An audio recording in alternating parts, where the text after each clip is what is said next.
QS Al-A'raf ayat 54 berbicara tentang Allah yang menciptakan langit dan bumi dalam 6 masa, bersemayam di atas arsy, menutupkan malam kepada siang, serta menundukkan matahari, bulan, dan bintang-bintang dengan perintahnya. Di ujung ayat, ada penegasan halus namun menghunjam.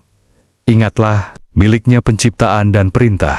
Dalam tasawuf, tadabur kalbu. Ayat ini bukan peta kosmologi fisik, melainkan peta kesadaran ruhani. Alam raya yang disebut ayat adalah cermin dari alam batin manusia. Jalaluddin Rumi selalu mengajak membaca semesta sebagai simbol. Apa yang ada di langit bergaung di dalam hati. Bagi Rumi, penciptaan dalam 6 masa bukan soal hitungan waktu, tetapi tahapan tazkiyatun nafs. Jiwa tidak diciptakan matang dalam satu hentakan. Ia dibersihkan bertahap dari nafs yang liar, menuju kalbu yang jinak, hingga ruh yang bening. Tuhan tidak tergesa, karena cinta tidak pernah tergesa. Penciptaan bertahap adalah pelajaran kesabaran bagi Salik. Tentang istiwa di atas arsy, Rumi menolak membekukannya dalam arah dan tempat. Arsy adalah singgasana kesadaran tertinggi, dan Allah bersemayam, artinya menguasai tanpa batas. Dalam diri manusia,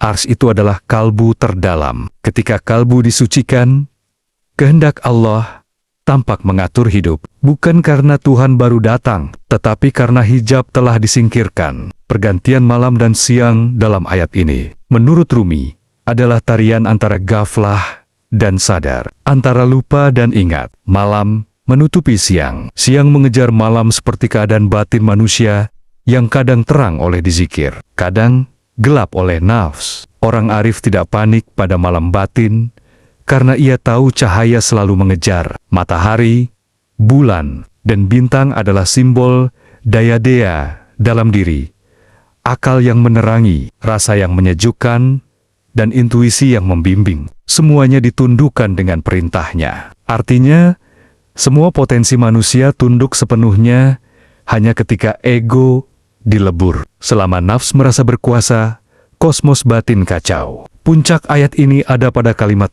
Alalahel kholqu wal amr, milik Allah penciptaan dan perintah. Rumi membaca ini sebagai tamparan lembut bagi keakuan. Manusia boleh berikhtiar, tetapi tidak berhak mengklaim kepemilikan atas hidupnya sendiri. Ketika Salik menyerahkan klaim itu, disitulah ma'rifat mulai berdenyut. Maka hakikat ma'rifatullah dalam QS Al-A'raf 54, menurut Rumi adalah menyaksikan bahwa alam luar dan alam dalam bergerak oleh satu kehendak, dan